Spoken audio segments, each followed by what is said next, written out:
And now your hosts, Kim Kane and Katie Daughtry. Good evening, barbecue family. Welcome to another episode of Midwest Backyard Matters, proudly presented by Man Meat BBQ.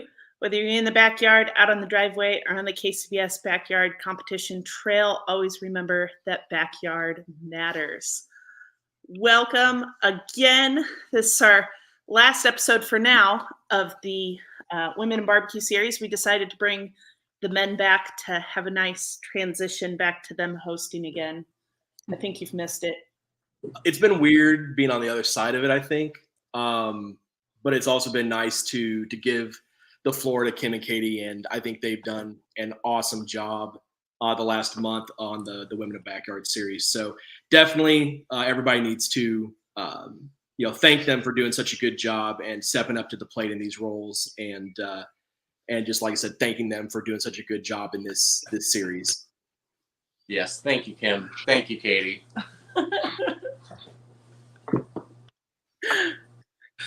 Sorry. We also have a toddler who's going to distract us.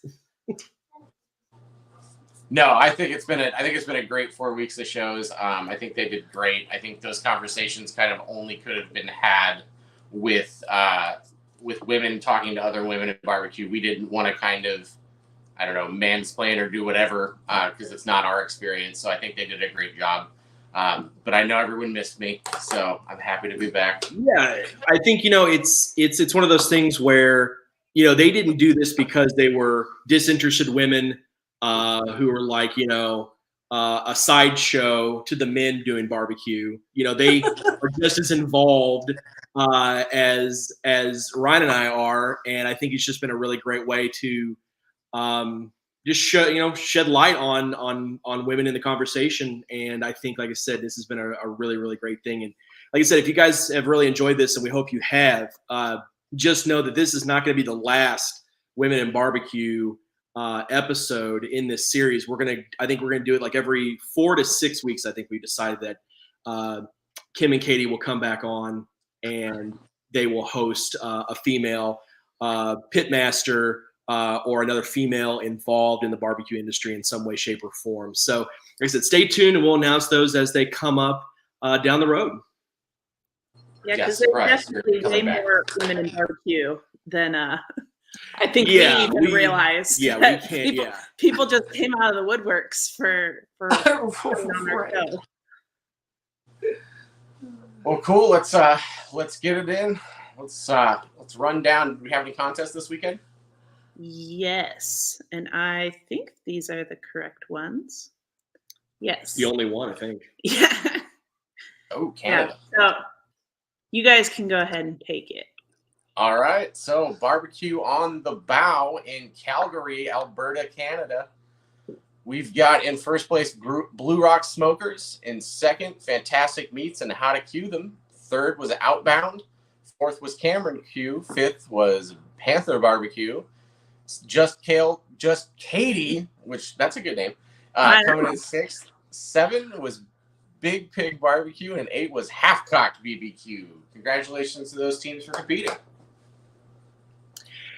And also, there was a special contest this weekend in Omaha, Nebraska, the Septemberfest Barbecue and Ribeye Steak Cook-Off in Omaha, and winning their first and hopefully just the first of many grand championships, Damn Fine Beef and Swine. So we wanted to make sure that everybody knew about Damn Fine winning their first GC, and we want to just give a shout out to Kim and Katie, to Kim and on the air, to congratulate them on their first grand championship. Cheers, we appreciate it. Yeah, it was a really unexpected cook because that was a unbelievably stacked field of 45 teams. We thought we had a pretty good day, but I mean, it's kind of hard to, think how anything is going to go. We managed 3 fifth-place calls in chicken, ribs, and brisket, and assumed that pork had killed us yet again. But we were wrong. We got really, really lucky, and we heard our name last. So yeah, no, it was really cool. Definitely one of the best weekends of barbecue that I've definitely had, and I was really happy that Kim got to be there too. Well, it's one of the really great things about competing, right? Like, it shows that you don't have to win first or second in a category across the board to take grand champion. All you have to do is stay consistent in your scores, and you can be in the running. And like I said, you guys didn't get a pork call, but you were in the top 5 in all your other categories, and you took home grand champion.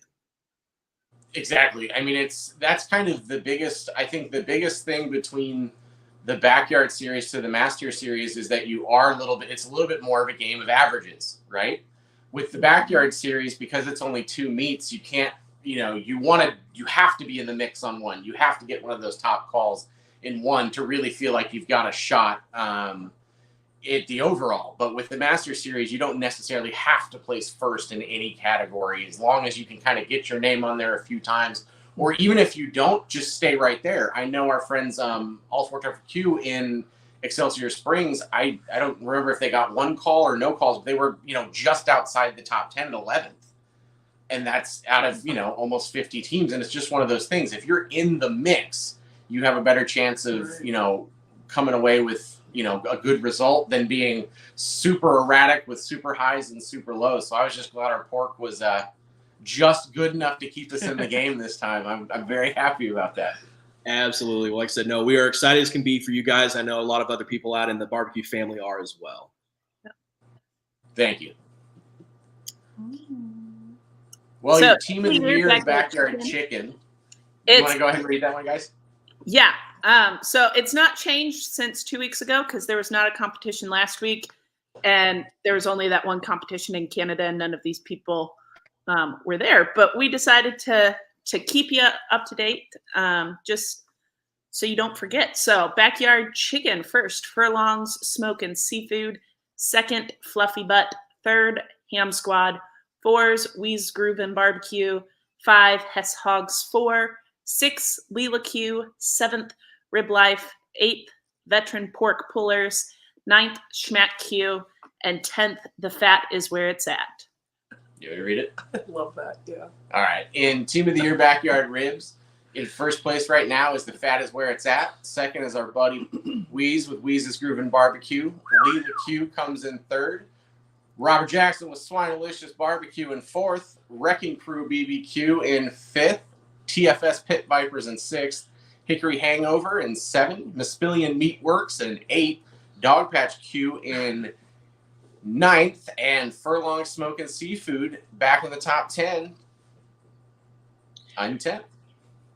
Yeah, it's a lot of parity, it seems like, in both chicken and ribs. And like I said, as we hit into the dog days of summer, moving into fall, with some big doubles coming up, it seems like all those points are going to count. But we're starting to see really in those top 10s, the cream really rising to the top. Absolutely.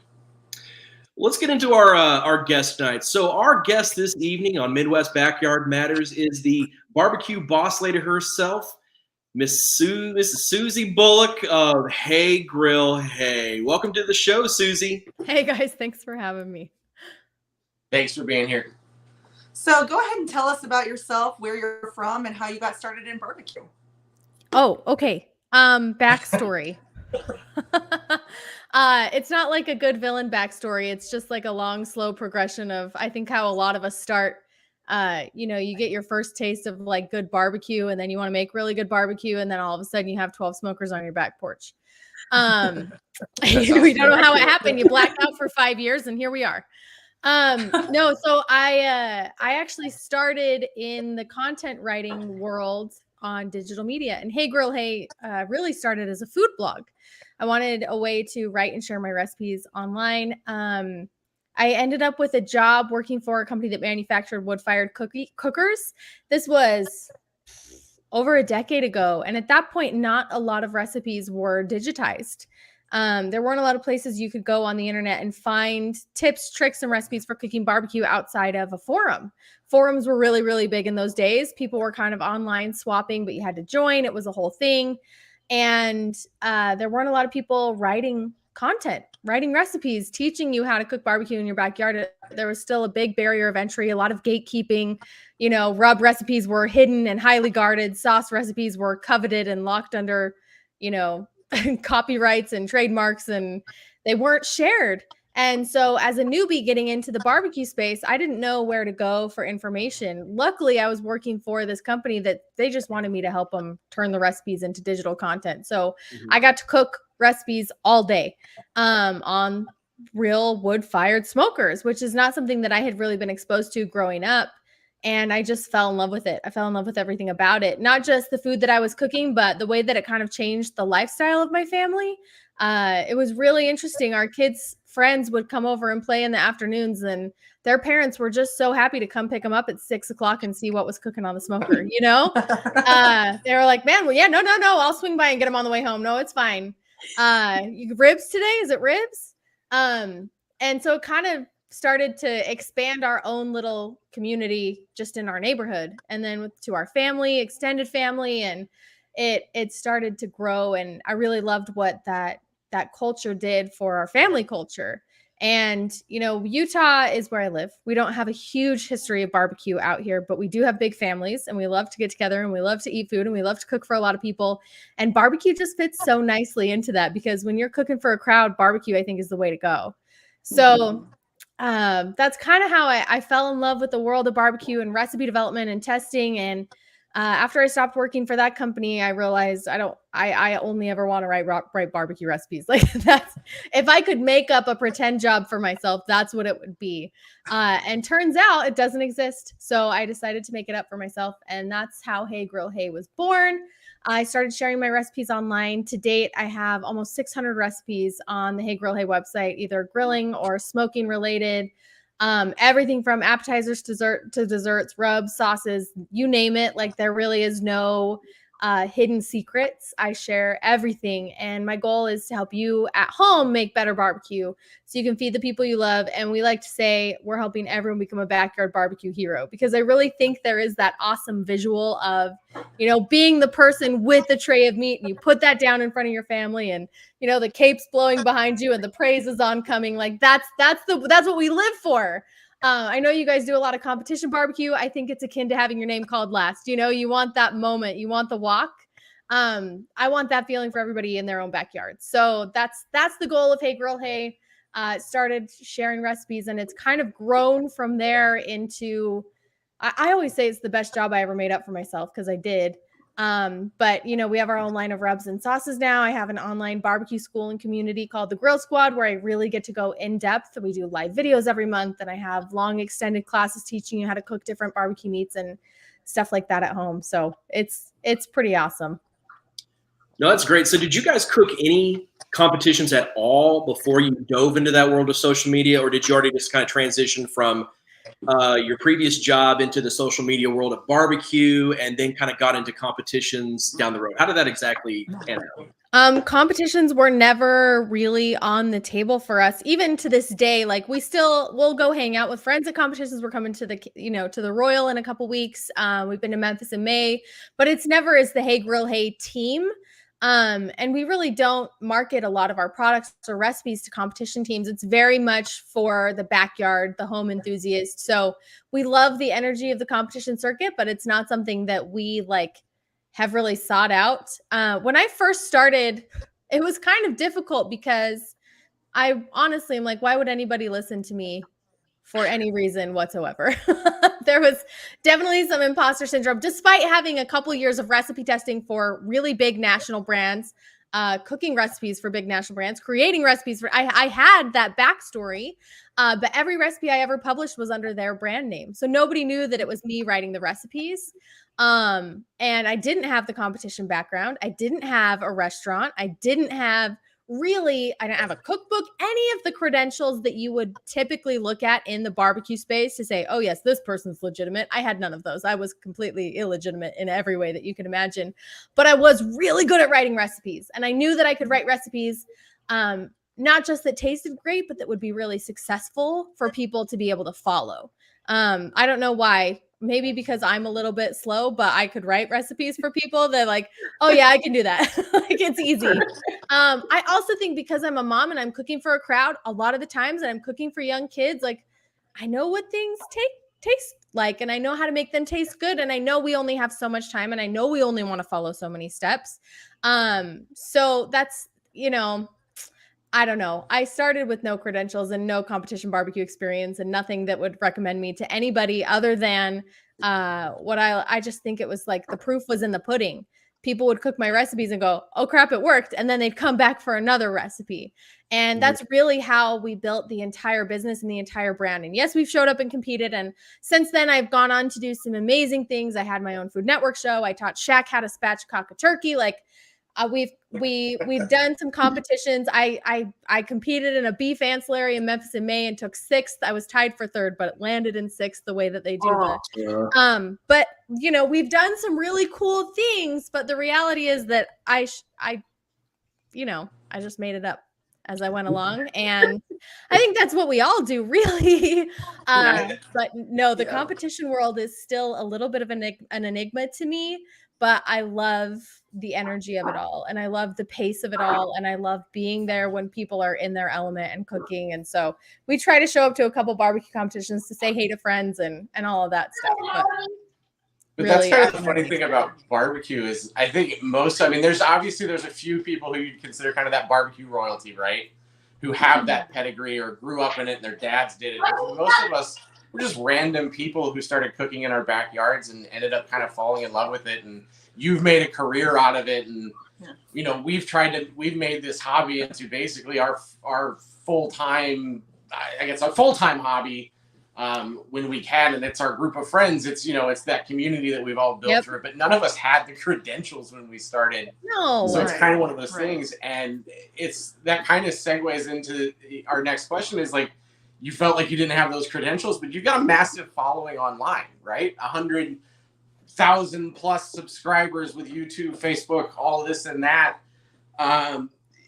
What do you think was the formula for that success? Oh, I think a lot of it was just showing up every day and consistently putting out stuff that worked for people. Because I think, you know, there are a lot of websites or social media accounts or whatever that you can make content every day, and you can make viral content and you can make great content.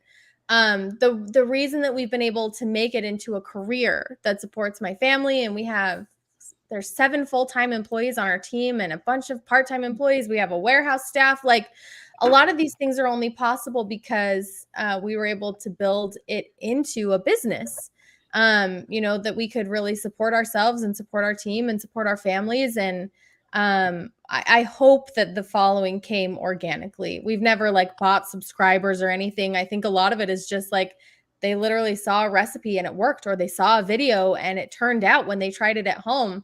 And I think we really earned the follows through that consistency and through that desire to really, like, we say it truly in every video, like, our goal is to help you make better barbecue. And if we can do that and you can feed the people that you care about, then even if you don't click the follow button, it's still an impact. And one of the greatest things about this whole thing that we've done, like, subscriber numbers are really cool. You know, it's a visual metric. It is that kind of proof in the pudding of what we've been able to do. But at the end of the day, it's that one message that I get that says, oh my gosh, I cooked these ribs for my son's birthday party. Everyone freaked out. We're making them every year. Like, that's what it's all about. Like, I want to help that one person make better barbecue. And I think over time, one person turns into 2, and then all of a sudden it's 100,000 somewhere. And it's been slow. I mean, we've been doing this for 7.5 years. And there are definitely accounts that are started way after us that have grown much larger followings than we have in a much shorter period of time. And that's awesome. And I love them. And I'm so excited for them and to see that growth. But I love what we've been able to do and the pace that we've been able to do it at, and that we've been able to raise our family at the same time. And our kids have grown up. You know, we always say our kids cut their teeth on rib bones because they did. So this is part of their lifestyle too. And I think that's really awesome that this is part of a legacy that we get to leave. That's awesome. It's all about family, right? I mean, it's all about that sharing, that creativity. And so let's say on the topic here of creativity, it seems like you drop a new recipe video seemingly every single week on YouTube or elsewhere online. How do you remain so consistently inspired and creative in your new recipes week in and week out? Honestly, I think one of the things is that I just truly love the recipe development process. Like it's my favorite thing to do. And when something's your favorite thing to do, it's not hard to do it. There is that thing when like your passion becomes your job, then all of a sudden like is it that great? And there are elements of this that are hard. The consistency can be really difficult. The schedule can be grueling. I mean, I'm my own boss. So I'm like, oh, I'm tired this week. Like I could just take a week off anytime I want, really. But being able to maintain that consistency matters a lot. And it keeps me inspired because I'm accountable to my audience, to people that are expecting a video every week and a recipe every week. And, you kind of set that standard for yourself and for the people that have joined you on this crazy ride. And it makes me want to keep showing up. So that helps a lot. We build out all of the recipes that we're putting on the site and YouTube. And there's a lot of research that goes into it. There's a lot of looking into, what different cuts of meat are. Honestly, if you just looked at a cow, there's like 400 posts just from beef, like whether it's like grilled or stir fried or smoked or slow smoked or braised or open fire. And then you do that for every cut of meat on an animal and you could be writing recipes for the rest of your life. So there's no shortage of inspiration really. And my goal is to just have the deepest library of content. So if you get something from the grocery store and you're like, man, I want to try that. Where would I find a recipe? Like, hopefully it's on my website. So, I mean, I sat down in our office the other day, I literally pencil in time every week, just to creative brainstorm. So that's part of my scheduling process, but I sit in the sun like a cat on the rug and I just pull up the notes app on my phone and I just, it's like a Rolodex of stuff that I've been storing in my brain, or like I saw this, or I thought of this, or this was in the grocery store. This looked really interesting. This was a new ingredient I haven't tried yet. And I just brain dump recipes in there and then I get to go plug them into my calendar. So it's pretty fun. That's awesome. So since recipe development's always been kind of at the core of Hey Girl Hey, was it always a plan to do the rubs and sauces commercially, or did that just kind of happen? No, in fact, that was like, we were very resistant to that for a long time. My husband, Todd, you guys, I don't know, I've seen comments coming in about Todd. Taste Test Todd is like the guy. We go to the grocery store and if we get recognized, people will walk up to Todd and be like, oh my gosh, it's Taste Test Todd. And I'm like, I'm right here. But it's well deserved though, you guys. Todd is like, he is the best human. He will give you a bro hug in the grocery store. He doesn't care who you are if he's never seen you before in his life. He is the best. But he worked as a CPA in his prior life, and he was on the auditing side of the accounting world. And so he was constantly auditing companies that had physical products and inventory. He was like, absolutely not. Like, you have built the dream. You've built it's not passive income, but like the website will still generate money while we're sleeping. So it kind of is, even though I'm working on it every day. He's like, why on earth would you create an inventory based product business? Like, that's such a terrible idea. You're going backwards. But our audience kept asking. And once he started seeing like how many people were asking, he's like, okay, fine, we'll try it. And it was our audience saying, I'm making about 8 pounds of this sweet rub. Could you just manufacture it for me so I don't have to do that anymore? Because I would love to just have it on hand. And I know your recipe is good. So that's one thing that's really interesting about our rubs and our sauces is the recipes are available on the website. So you can make it yourself. You don't have to buy it. You can just make it at home and see if you even like it, which I think is something really unique. And a lot of people were like, why on earth would you do that? You have to protect the recipe. The recipe is what people pay for. They pay for this unique flavor that they could never get anywhere else. No, you could totally get it at your house from the grocery store.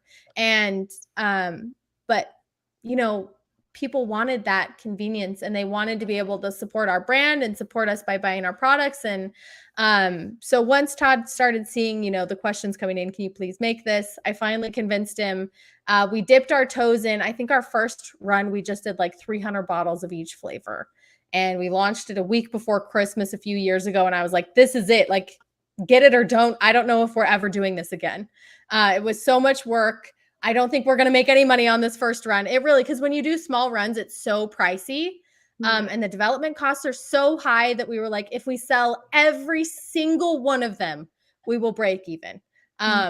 So let's just see what happens. If nothing else, it was a fun project. We learned a lot of things. And so we created that first run. We dropped it on social media and we sold out within 24 hours of the entire run. Wow. And Todd was like, okay, so I guess we're doing a product business. It was a very reluctant toe drag to get us to the point where we were consistently selling and manufacturing products. But and I would say it's a much harder business to be in than the digital media and recipe development stuff for sure.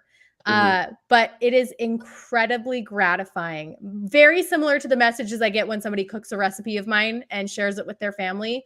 When I see pictures of people using my products in their houses, or retailers send me pictures of it on their shelves, like, it's like, it's the coolest thing. And we have a warehouse. Our warehouse is like 5 minutes from where we live. And so I get to go in and help fill orders and, send out boxes, and our kids are involved in stocking the shelves and having that very like tangible experience of somebody being like, I am paying you for this. I'm supporting you in this way. Like it's the coolest thing ever. It means so much. So it's been a really awesome part of our business. And I'm super glad that we did it, even though we have to count inventory. Yeah. Well, I think that's a full circle thing too, right? So working at KC Grilling Company, we carry the Hey Girl Hey line of rubs and sauces, and half the time we get people in that buy them because they've seen your videos. Right. The other half buy them and then go watch your videos. So it's kind of it's kind of working for you both ways, which I think is awesome. Yeah. And, we really I don't think you can ever predict what something's going to become. I didn't predict that Hey Grill, Hey would ever become our full-time anything. I just like sharing recipes on the internet. I did want to start it as a business. I wanted to be able to generate, I called it my jobby forever. You call barbecue like your full-time hobby. Like I called it my jobby because like it was the thing that I love to do. And every once in a while I made some money from it to kind of, cover my expenses. So for years it was my jobby. And then to have it become like a business and then add in the products. And it really is that full circle ability to kind of continue to build a brand that I'm really proud of. And that hopefully my kids can see grow and that they can be proud of, and that they can grow up and kind of be like, oh man, mom did this crazy thing. Remember how mom did that crazy thing? And it turned out to be really awesome. Like, I don't care if they ever get into barbecue. That doesn't have to be the legacy. I hope the legacy is that they're willing to like try something and see how it pans out and, put themselves in different or uncomfortable or scary situations and, see what happens. Because it could be awesome. Yeah. Awesome. So we heard that you and Taste Test Todd will be competing with some of our friends this year at the Royal. So how did that come about, and how excited are you to be competing at one of the biggest stages in competition barbecue? I told you guys, like, competition barbecue is not our forte, but it's an environment that we absolutely love to be in. And a huge part of that is the community and the camaraderie and the friendship. And we actually met a lot of the guys from KC Grilling Company last year at the Royal.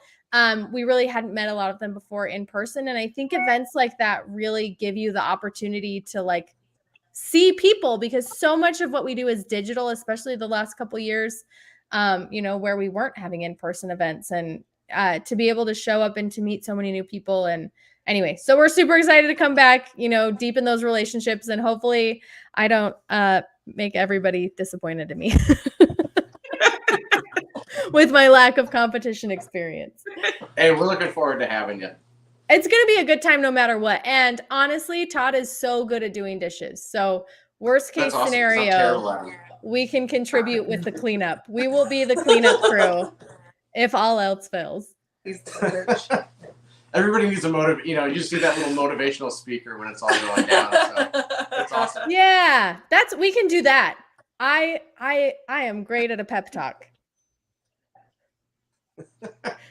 So what is next for Hey Girl Hey? Well, a few things actually. We have recipes consistently coming out on the website. We're in the middle of building a studio right now, so we can actually jump up to doing 2 videos a week, which will be very exciting.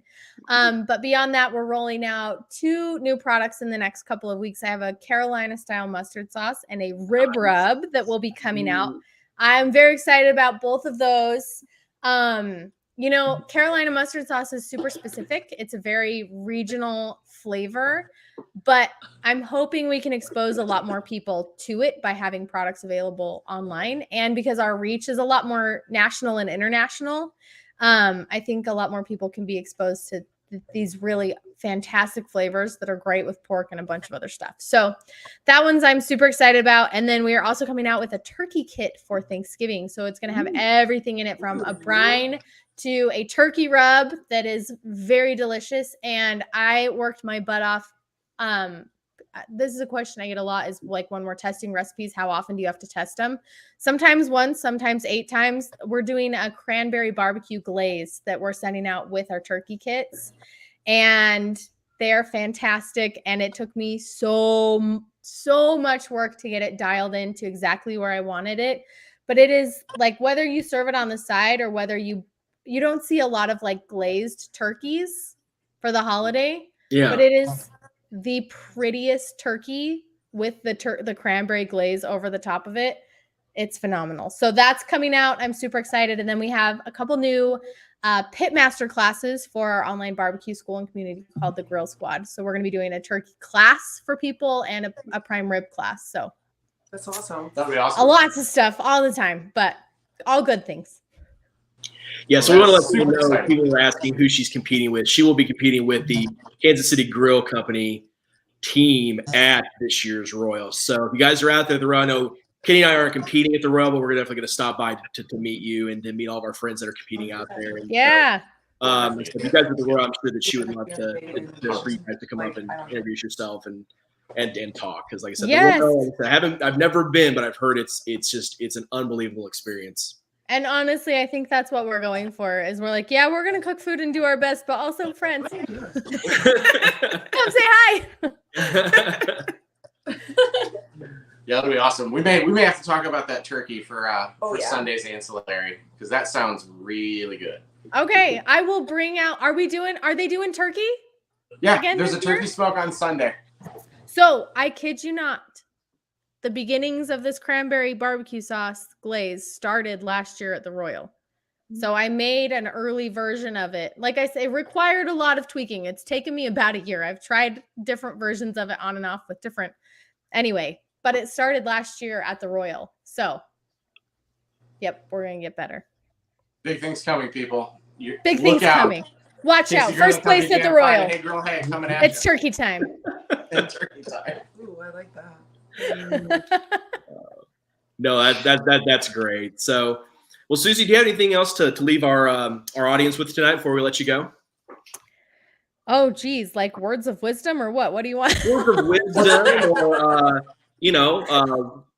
That was really open-ended. whatever you want to impart on our audience. Feel free. Okay, here's my barbecue words of wisdom. My kids, we leave little nuggets of wisdom with our kids every day, and we sing it a song, and it's called Life Lessons with Mom. One day they're going to compile them into a book that they will give out at my funeral. I don't know. But with barbecue specifically, one thing that I love to preach is barbecue is fun, and it's supposed to be fun. And whether it's the competition world or online, opinions are a great thing to have. But when you become so set in them that you can't learn and grow and you're no longer having fun, then it's kind of just like a huge bummer, and barbecue stops being fun. So I think the best thing that we can do, whether you're competing or whether you're trying new recipes at home, especially in the barbecue space, is be willing to learn. And you're going to see a lot of trends and a lot of things come and go in the barbecue space. 3-2-1 ribs versus no wrap ribs, foil versus paper, fat cap up versus down. People love to debate, and I totally get it. But try everything. Try one up and one down. Try foil and try paper. Try unwrapped ribs. Try spritzed ribs. Try hot and fast ribs. Like, cook all the different things and try everything a million different ways and have fun in the process, and know that you might make some things that aren't totally perfect. And that's great because that's all notes for you to be able to move forward and make barbecue that you like, because competition is awesome. And you know, you have to cook for the judges, but when you're at home and you get to cook what you like and you get to cook for your family, like that is such a sweet spot for me. And that's one of the gifts that I've really been given in this job that I've been able to make is, you know, I get to feed my family and I know what we like to eat and I know what they like to eat. And it's been one of the most like gratifying things ever is just to be able to cook food and really have that, like those memory making, those core memories around the dinner table and at the family events. And so being able to cook like this really is a gift, and people in the barbecue space that can cook barbecue, it is a huge gift. And the fact that we get to share it is awesome. So anyway, stay open, have fun. Barbecue is supposed to be fun, and keep feeding the people you care about. Because I think that's where a lot of change happens is, you know, when people are happy and full. So true. Awesome. That's Well, thank you very much for your time, Susie. I'm looking forward to seeing you in a few weeks. Yeah, we'll see you guys soon. Take care, Susie. Thanks so much for being on the show tonight. Bye, guys. That was awesome. That was super. No, Yeah. really good words, right? I mean, we always, especially on the competition side, we always lose. I wouldn't say always lose, but a lot of time we lose the fun of it, right? Because we get so consumed with the competitive side. We love seeing our friends win. Obviously, we enjoy winning ourselves, but we lose sight that we don't do this for a living. You know, we do this as a hobby for fun. We spend way too much money on it, and we lose sight of that it's a fun thing to get to go out and create with food. I'm sure there were most of us that when we first got started in cooking, right, it was a way that I know at least me, like that, I've always kind of told people like barbecue was a little bit, and it's a weird way of saying it, but barbecue was kind of my way of showing that I care about people. It was kind of my love language, is for me to say, you know, I care about you enough to spend my time and my energy making you something. So please don't tell me it sucks, but but that's still, I do think that gets lost a little bit. So it's kind of cool to have her say that, because I know the competition barbecue motto is not necessarily barbecue is fun, but barbecue is dumb. So that was fun and refreshing for sure. Yeah, and to keep that open mindset, you know, be willing to experiment, be willing to have fun. Exactly. Because you know, again, if you're cooking at home, you're not cooking for a judge. You're not turning in those 6 pieces. You're feeding your family or your friends, and so it's cool to get to take that step back and take a day off and just play around with methods and flavors and things like that. So no, really, really good parting words from Susie. Absolutely. Yeah, and if you guys want to meet Todd and Susie, they will be at the Royal this year, so I'm sure they would love to say hi and sign some rub bottles if you got them. Yeah. We saw that, Missy. So yeah, she would probably be able to oblige you on signing the rub bottle. That I think you're going to probably get bronzed, because I know Missy is a huge fan of Susie. So, so that's going to be like I said, I think definitely going to stop by. We were going to come by KCGC's spot anyway, but yeah, like I said, to meet her and Todd, that'd be a real treat for us, and to get to see everybody. That'd be awesome. Well, I think we've got one more thing going on tonight, don't we? I think so. I don't know. Maybe. Yeah. Yeah, so I'm sure it's the thing people have been waiting for. We've got the big giveaway. We've got $50 to American Fire, $50 to Hunsaker, all day AP by Drew Davis. We have every single product line from Aaron Stoffer and Man Meat BBQ. There's 5 rubs, I think, coming from Sofa King, and then the Trauma Hogs AP. So super excited about that. If you would like to be entered, go ahead and comment either on Facebook or YouTube, wherever you are, with your first name and last initial. We're going to add your name to the wheel of names here. So you've got a few minutes. Hess's jumping the gun. Jumping the gun. Yeah, just a little bit. So while you were doing that, we're just gonna chat it up a little bit. So yeah, like I said, guys, you have to be commenting your first name. I think what do you think, Ryan? Probably give it, what do you say, maybe 5 minutes or so? We can probably. I think so. So what do you have coming up? I think you've got a contest coming up pretty soon, right? Yeah, so we have the barbecue competition, the backyard competition in Belton, Missouri, on Friday and Saturday. So yeah, we've been really working to get better, and we've been practicing like Katie can tell you, we've been practicing like crazy. We're practicing 2 and 3 times a week right now, and it's expensive, right? But but you got to commit, and if you are struggling a little bit, and like we are, like we feel pretty good on ribs, feel pretty confident going into Belton. Chicken is an area where I'm really, I'm not gonna say that I don't have a complete lack of confidence in it, but it's an area that I have been really trying to practice on and get better with. Because did you fully commit to legs? Say what? You fully commit to legs or thighs? Yeah, we have committed to legs.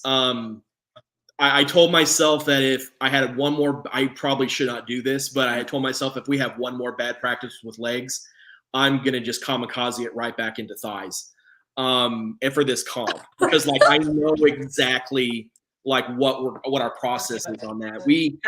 I told him no, because it's been so long since we've done thighs that we'll be out of practice with that, and yeah, I'm not allowed. Well, and I mean, but trust me, thighs are their own nightmare in and of itself, right?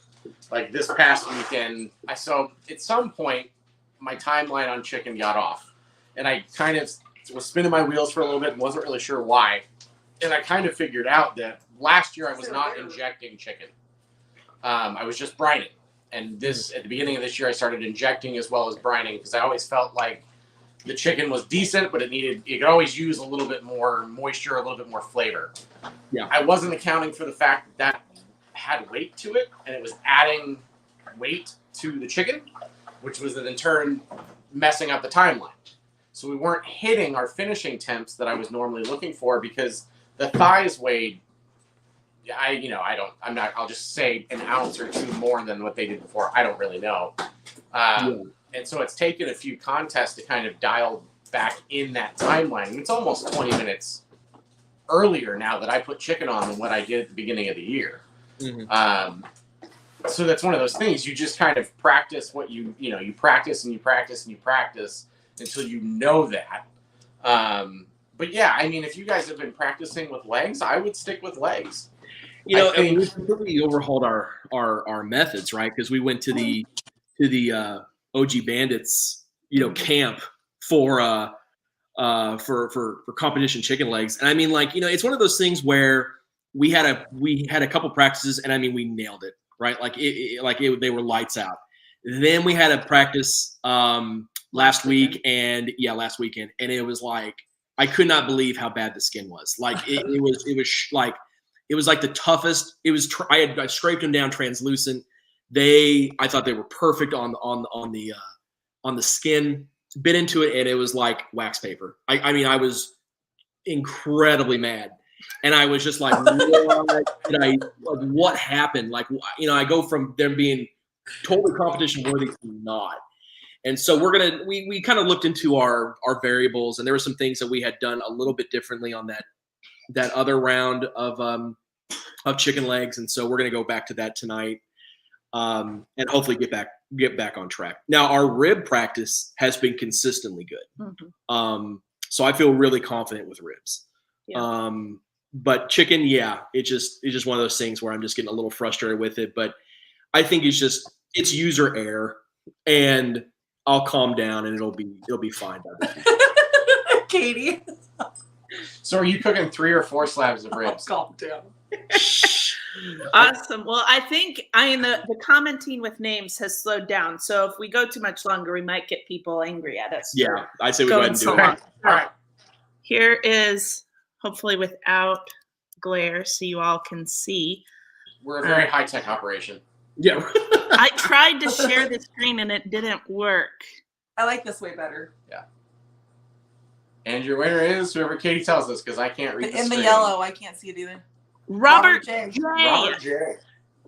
Robert J. Robert Jackson. I wonder if that might be Robert Jackson. I'm pretty positive it's Robert Jackson. Hey, you want to see what his excited face is? That's awesome.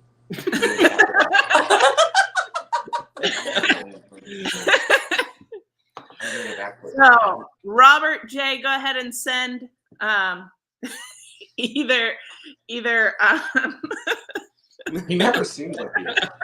Actually, he'll be at Belton this weekend. Okay. No shipping.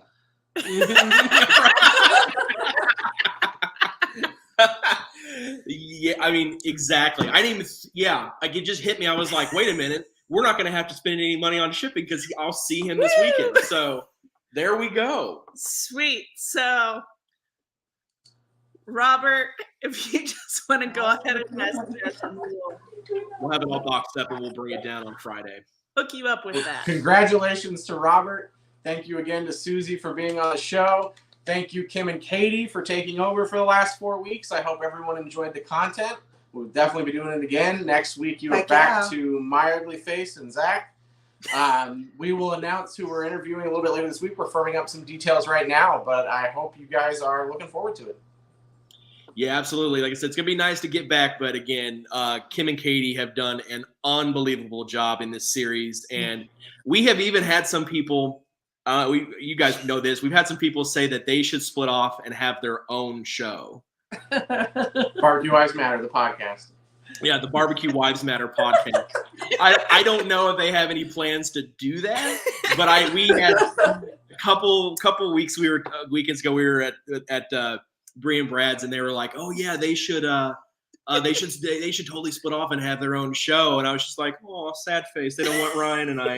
Hey, one more show to bring us down. That'll help. Oh my goodness. So no, it's going to be nice to get back. And like I said, yeah, like Ryan just said, we will announce here in a couple of days who our next guest is going to be, and we'll get back to us, hosting duties, and we'll keep going forward. We have some really, really good shows I know coming up. Awesome. Thanks, guys. Thanks for watching. Yeah, guys. Thanks so much. Have a good night.